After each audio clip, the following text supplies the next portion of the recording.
This video help was going to be added as a answer to a question from one of my users, Emma Murray.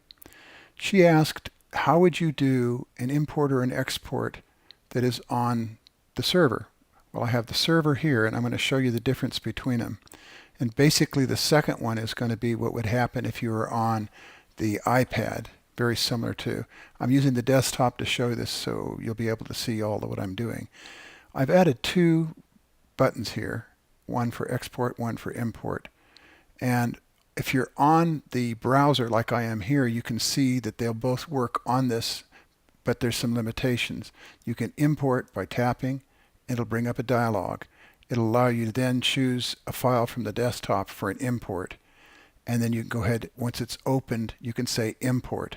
It'll import that.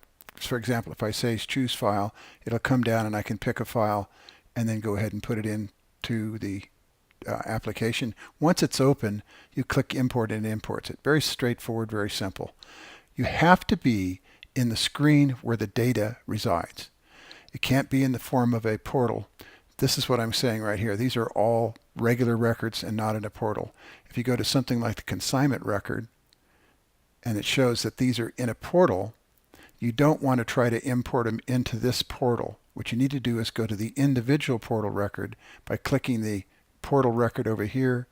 It'll take you to a different screen, and I'm waiting for it. Before you actually import the information, you have to look at the fields that are in here and match them to whatever you're importing from. Like if you had an Excel spreadsheet, for example, it would have to come to the Excel spreadsheet in order to use that as far as the data input or returning it. Now, since there's no data in here, I'm going to have to find a record that actually has data. Let's go back to the consignment screen and pick any user. I'll just pick this one. And I'll go back over to consignment. Okay, here's somebody who has data. If I click on the portal button, it'll take me into the individual records for portal records. And then once I'm in here, then I can do a find. Go into find mode. Say, for example, either pick a consign ID or the ID for the user or something like that, or the name of an item, and then you can go ahead and do a find. Within this record, if you're going to import or export, now we're going to say export, you'd have to be in a record and do a search for the data that you want to collect. In this particular case, I took all the people with an A when I was in the consignment record, and it provided me with 48 records. And then those 48 records could be exported, or I can import back into a record. For example, if I started out here and said, I want to import something into this record, or all the records, like add new users or new consignment items. In this case, it'd be consignment items. I could, if I had a spreadsheet with them in there, I could import them into this record. I cannot do that back on the consignment record, because if you go to the consignment record itself, it is not where it can be imported on a portal, individual portal where they have all records. So I'm going to go back, go into consignment, and say if I wanted to import to the consignment record, it'd be the other way around. I would have to match fields that are in this record. Okay? If you have any questions, you can always call me. Now, if I'm going to say import or export, now on export, you'll get another dialog, and this time it'll give you a drop list. Now, notice that it doesn't have the same information as far as the availability to export. If you do a tab separated file, that's probably the best thing to use when you're exporting from here. It'll put all the data in a form that you can then import back into, say, some other application, or send it out to a word processor. So I can pick the fields that I want to export. Any one I pick will be added to the export, and you can put a group. If you had a group, if it was listed, it would allow you to export to a group of records. And then, for example, if I was in this record and I wanted to bring in phone numbers and so forth, I would go ahead and then move those over to this export order right here and then export them. Sometimes the only way to see them in this thing is to move one over and then go ahead and look and see what the actual thing is for. In this case, it's an account. It's an action item. So you'd pick each one of those things. I could open this up a little larger to make it a little easier to read as well, so that's important to know. So that's the action date record. Okay, and as I stretch it, you can see it says action date now. Action person, task, description, status. Pick any one of these you want. If you want to stretch it a little further, of course, you're going to be able to read more of what's on the screen. and make it a little easier for you to work with. You have a little bit of buyer's information and so forth here. But you'll notice that this says it is a portal record.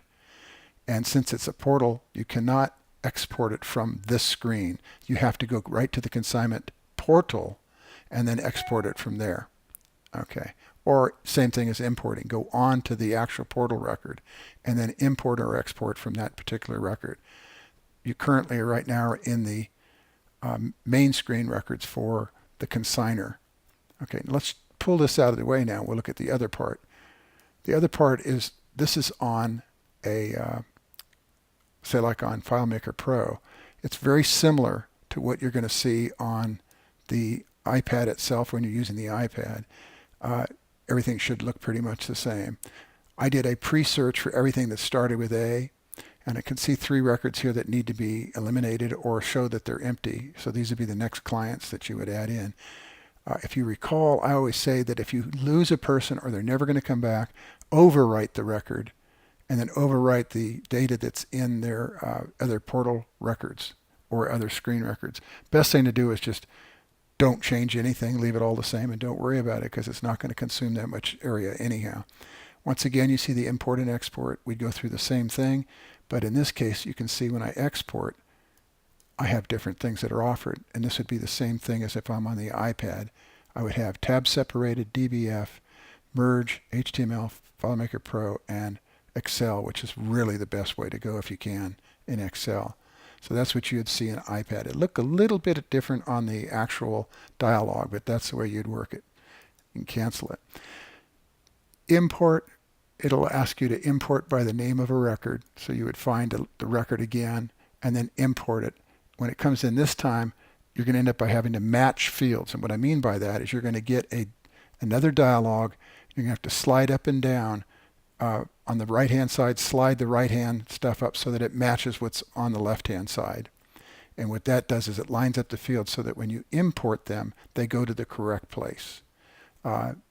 Be sure now, like I said, if you actually open up a file to import it, that you are in the right screen. You're not trying to do it from a portal record where stuff is in a portal, and I'll show that again.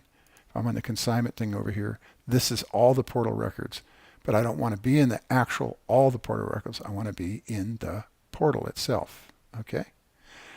If you have questions or you're confused by what I just showed you, go ahead and contact me and I can answer any questions you may have.